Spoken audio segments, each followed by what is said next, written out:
"If you do, Mr. Robeson, I shall kill them too," said I. "Humph!"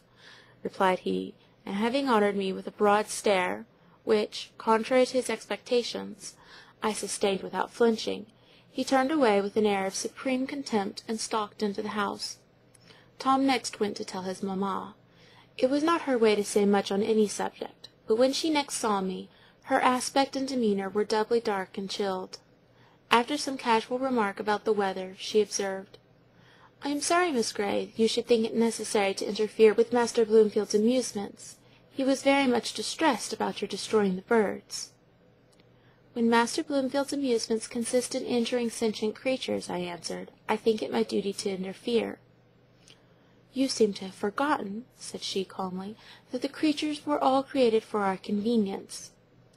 I thought that doctrine admitted some doubt, but merely replied, "If they were, we have no right to torment them for our amusement." "I think," said she, "a child's amusement is scarcely to be weighed against the welfare of a soulless brute." "But, for the child's own sake, it ought not to be encouraged to have such amusements," answered I, as meekly as I could, to make up for such unusual pertinacity. "Blessed are the merciful, for they shall obtain mercy." "Oh, of course, but that refers to our conduct towards each other." "The merciful man shows mercy to his beast," I ventured to add. "I think you have not shown much mercy," replied she, with a short, bitter laugh, "killing the poor birds by wholesale in that shocking manner, and putting the dear boy to such misery for a mere whim." I judged it prudent to say no more.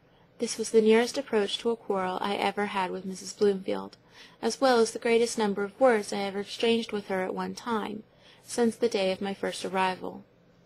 But Mr. Robeson and old Mrs. Bloomfield were not the only guests whose coming to Wellwood House annoyed me. Every visitor disturbed me more or less, not so much because they neglected me, though I did feel their conduct strange and disagreeable in that respect, as because I found it impossible to keep my pupils away from them, as I was repeatedly desired to do. Tom must talk to them, and Mary Ann must be noticed by them. Neither the one nor the other knew what it was to feel any degree of shamefacedness, or even common modesty. They would indecently and clamorously interrupt the conversation of their elders, tease them with their most impertinent questions, roughly collar the gentlemen, climb their knees uninvited, hang about their shoulders or rifle their pockets, pull the ladies' gowns, disorder their hair, tumble their collars, and importunately beg for their trinkets. Mrs. Bloomfield had the sense to be shocked and annoyed at all this, but she had not the sense to prevent it. She expected me to prevent it. But how could I, when the guests, with their fine clothes and new faces, continually flattered and indulged them, out of complaisance to their parents? How could I, with my homely garments, everyday face, and honest words, draw them away? I strained every nerve to do so. By striving to amuse them, I endeavoured to attract them to my side. By the exertion of such authority as I possessed, and by such severity as I dared to use, I tried to deter them from tormenting the guests, and by reproaching their unmannerly conduct, to make them ashamed to repeat it. But they knew no shame.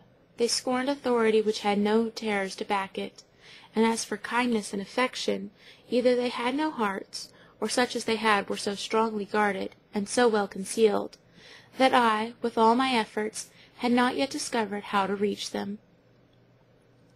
But soon my trials in this quarter came to a close, sooner than I either expected or desired, for one sweet evening towards the close of May, as I was rejoicing in the near approach of the holidays, and congratulating myself upon having made some progress with my pupils, as far as their learning went, at least, for I had instilled something into their heads, and I had at length brought them to be a very little, more rational, about getting their lessons done in time, to leave some space for recreation, instead of tormenting themselves and me all day long to no purpose.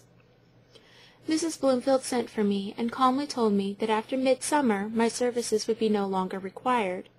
She assured me that my character and general conduct were unexceptional, but the children had made so little improvement since my arrival, that Mr. Bloomfield and she felt it their duty to seek some other mode of instruction.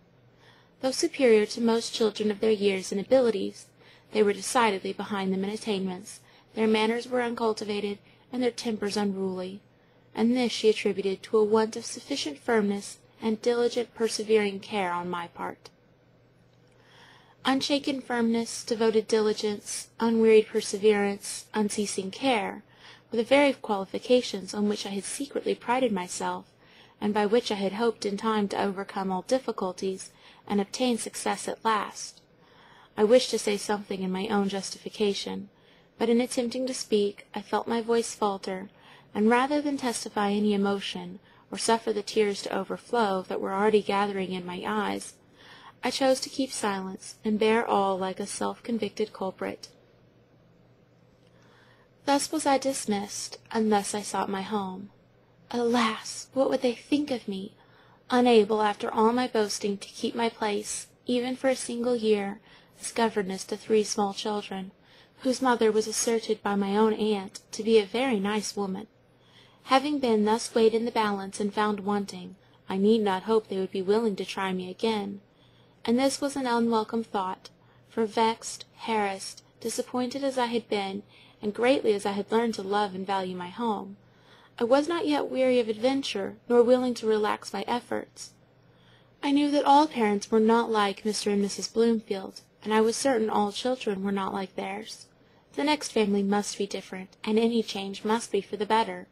I had been seasoned by adversity, and tutored by experience, and I longed to redeem my lost honor in the eyes of those whose opinion was more than that of all the world to me.